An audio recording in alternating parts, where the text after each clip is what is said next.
Hi, this is just a short video on how to look after your espresso coffee equipment while we're in this shutdown, lockdown, when everything is closed up, machines are all switched off and nobody's using them.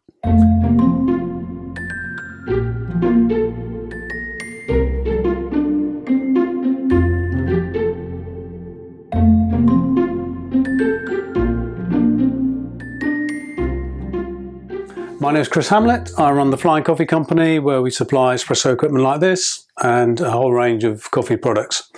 We're also putting together a website called the Coffee Academy where we're going to have loads of interesting stuff and some barista training courses and things like that.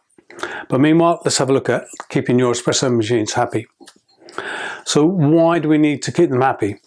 Well, things like espresso machines, most equipment doesn't like not being used. There are moving parts in here that don't like it if you leave them for a long time. I've got a pump here, for example. That's an espresso machine pump. There's some very fine veins and things in here as well because it's a high pressure pump.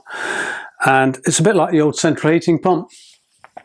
If you turn it off all summer, you come to winter, you turn the heating back on again and the pump doesn't work because it hasn't been used for so long, it's all seized up. And the same thing can happen on espresso machines. If you don't use the pumps, then they can seize up and you won't get your pressure to make your espresso properly when you come to turn it on again. The other thing, the valves in here, there's operating valves in these groups here that let the water through. Again, they are fairly tight tolerances in there, that's the moving part, but it's a fairly snug fit in there.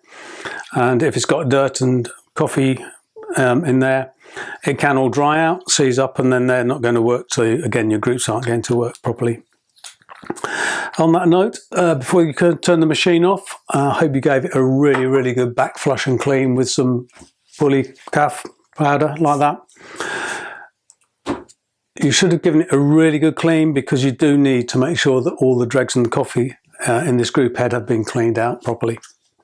If you didn't do that, then I suggest it's a good idea you turn the machine on, get it hot as soon as you can and actually do it.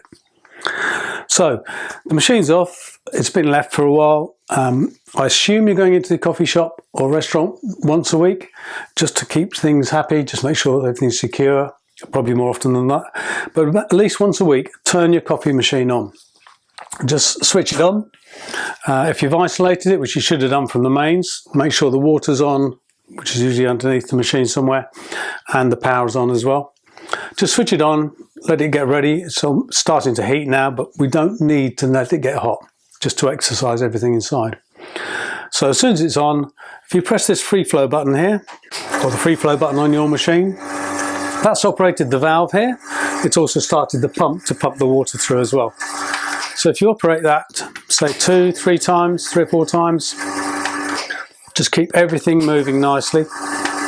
And do it on both sides as well, or all 3 sides if you've got a 3-group machine. Just make sure everything is operating nicely.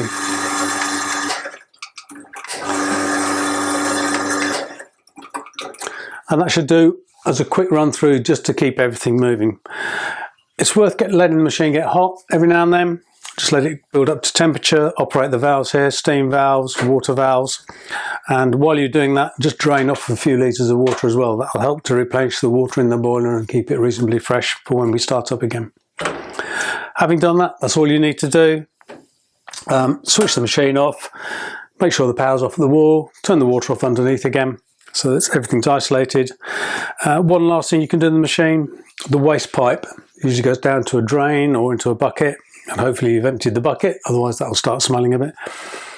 But if you get some espresso machine cleaning powder, mix it with some half a pint or pint of warm water, hot water, and just pour it in there gently so that it all flushes through and it'll just keep that all clear and clean.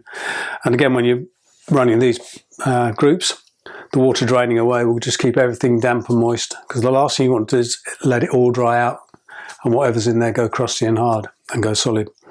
So just keep everything moving and just keeps it all happy. Another thing you can do, I always say never put a tea towel on top of the machine.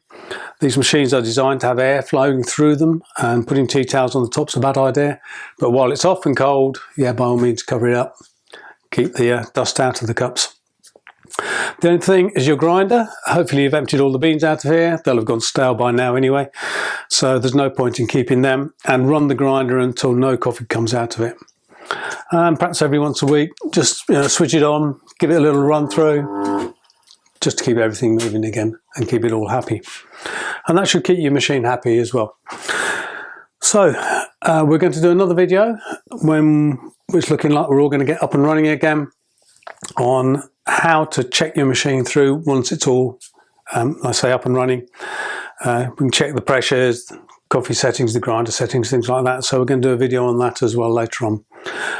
Let's just hope that's sooner rather than later. And meanwhile, everybody keep safe and keep your fingers crossed that we're back in business soon.